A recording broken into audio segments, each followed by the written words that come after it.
The case of the Delphi murders. Delphi Community Middle School was closed on February 13, 2017.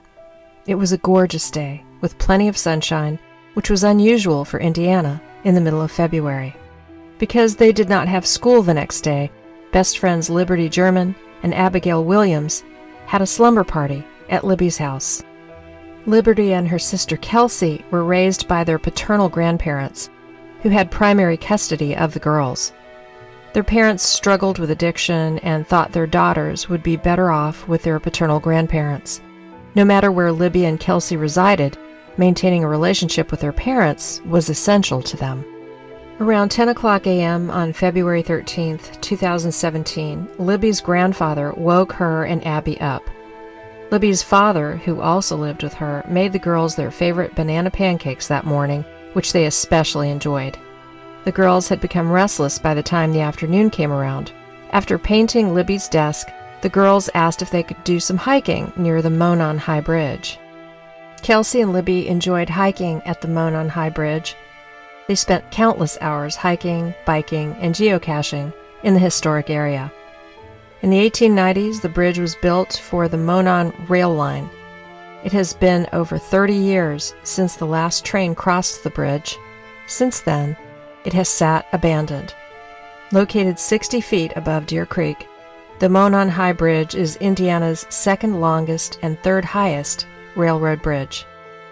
The Monon High Bridge is beloved by residents of Delphi, Indiana. It has been used as a backdrop for many weddings and senior photo shoots because of the beautiful scenery. Sometimes amateur photographers visit the area to take pictures of the landscape surrounding the bridge. While the Monon High Bridge is a popular tourist attraction in the area, it is in severe disrepair and potentially dangerous. As long as they found someone to drive them to the bridge, Libby's grandparents said they could go. They begged Kelsi for a ride. Kelsi had worked and planned to hang out with friends that day. Being the amazing older sister that she was, Kelsi agreed to take them to the trails if they could find a ride home. The girls were thrilled when Libby's dad offered to pick them up after running errands. He said he would pick them up between 3 o'clock and 3:30 p.m. At 1:38 p.m., Kelsi dropped Libby and Abby off at the Mary Gerard Nature Preserve trailhead. Before they got out of the car, Kelsi told the girls they should take their jackets with them in case it got cold later in the afternoon. After exchanging I love yous, Kelsi drove away, and the girls walked toward Monon High Bridge in the nature preserve. Around 2 o'clock p.m., Libby posted a picture of Abby walking across the Monon High Bridge. That's the last anyone heard from the girls. Libby's dad called her at about 3:15 p.m. to tell her and Abby to head to the designated pickup location, but she didn't answer.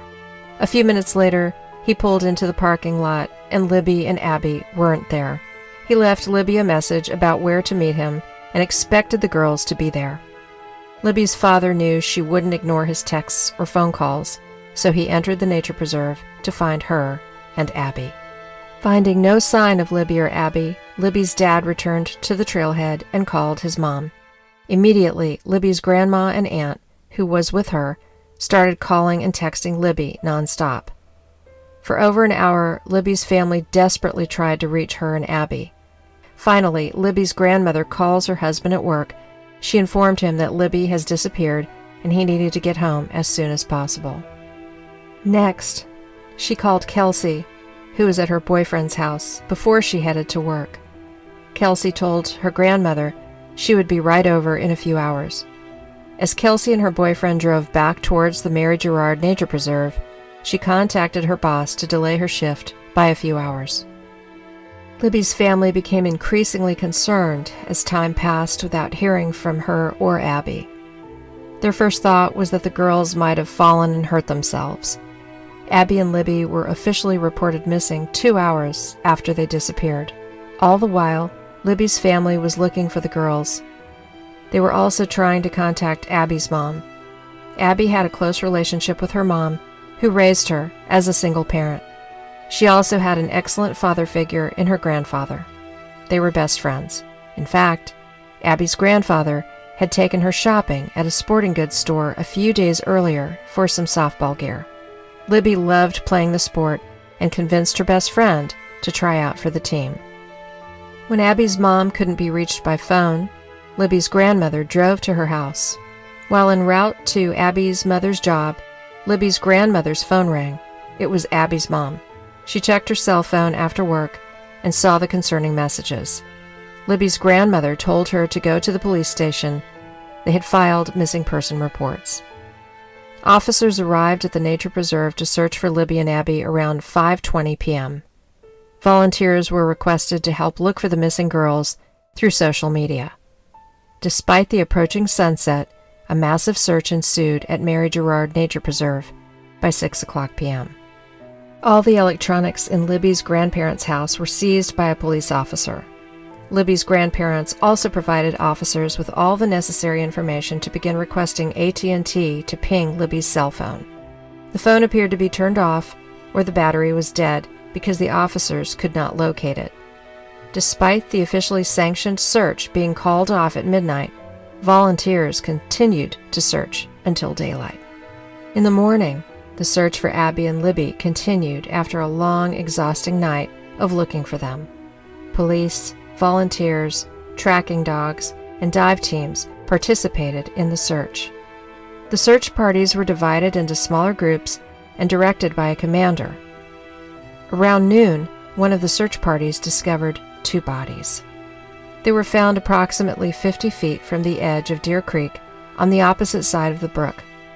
Even though their bodies weren't identified immediately, everyone knew they were Libby and Abby. During a 2 o'clock press conference, the sheriff announced they had discovered 2 bodies, but their cause of death had not been determined, but foul play was suspected. The following morning, autopsies were conducted on both bodies, and authorities discussed the findings. During a news conference held by the Indiana State Police and the Carroll County Sheriff's Department that same day, they confirmed that the bodies found were indeed Liberty and Abigail's. According to them, their deaths were being investigated as a double homicide. That night, Indiana State Police began circulating a grainy still image showing a man on the Monon High Bridge. No explanation was given to explain who the person was or where the picture came from. He appeared to be a white male wearing jeans and a blue jacket over a blue hoodie. Several days later, investigators named him the main suspect in Abby and Libby's murders. On February 22, 2017, the Indiana State Police released a recording of the suspect's voice. In a muffled voice, the speaker is heard saying, "Guys, down the hill." This press conference revealed that the image and audio came from Libby's phone. It took foresight and courage for Libby to secretly record the exchange in a Snapchat video. She was hailed as a hero by Indiana State Police. Authorities later confirmed that there was no video of the murder, but there was more to the video than they revealed. During separate services, Libby and Abby were buried on February 26, 2017. Delphi residents lined the streets to honor the 2 girls. In honor of Abby and Libby, thousands gathered at Delphi Community Middle School and released lanterns the following day. An animal lover, Abby loved her cat Bongo best. She loved drawing, playing the saxophone, and camping in Michigan. On camping trips, Abby's favorite pastime was riding ATVs.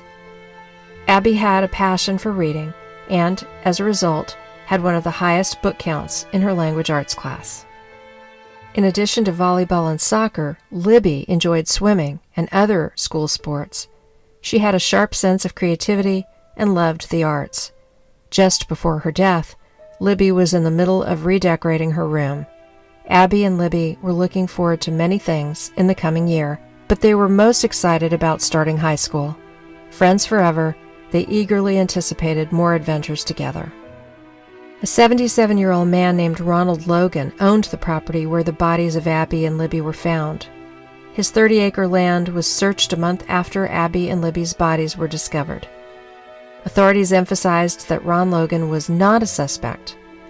Ron Logan was arrested for violating probation after a DUI conviction a few weeks before officers searched his property.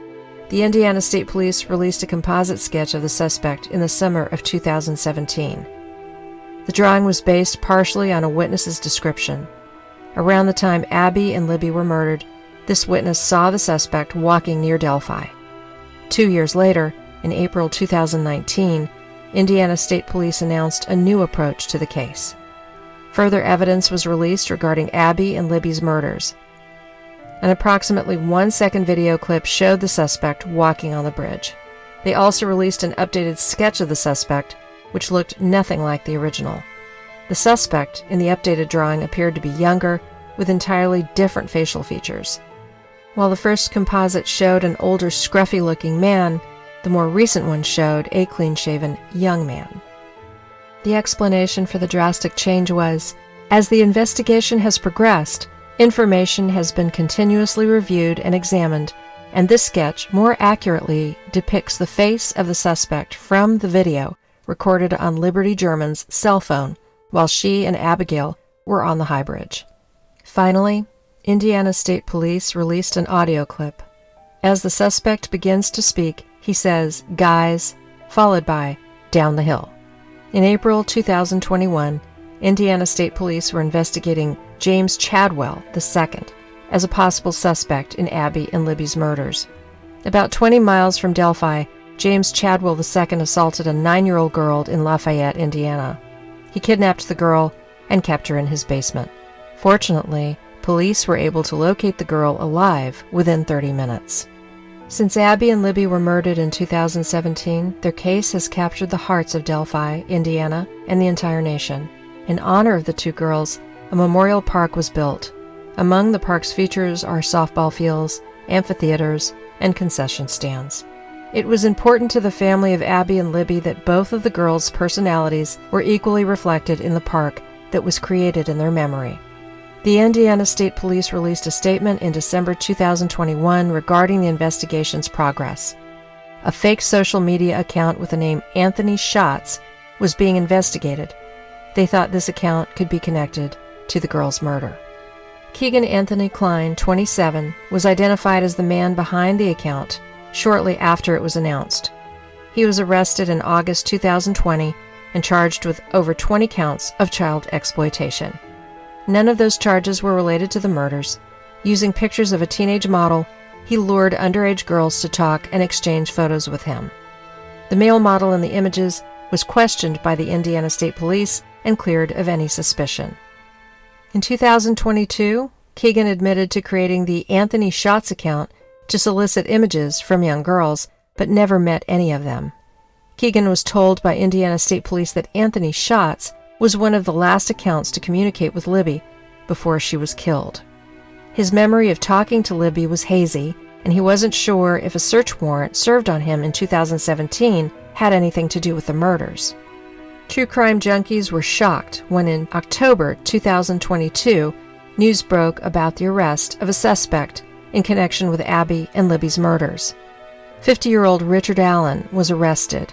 A 12-hour search of Richard Allen's property preceded his arrest. Many Delphi residents had interacted with Richard Allen at CVS, where he worked as a pharmacy technician. Days after Libby's murder, her family claims he printed the photos of her funeral at the pharmacy. All records concerning Richard Allen's arrest are sealed, and it is unclear if he had any connection to Keegan Klein or the Anthony Schatz social media account. After the news of Richard Allen's arrest, Kelsi German said it was frightening to know how close he was. Family members of the girls are eager to assist the prosecution.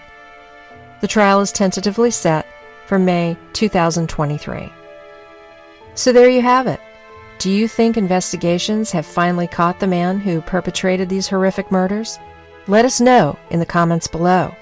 If you found this video fascinating, make sure to like and subscribe to our channel for more awesome stories. Thanks for watching, and see you soon in the next video.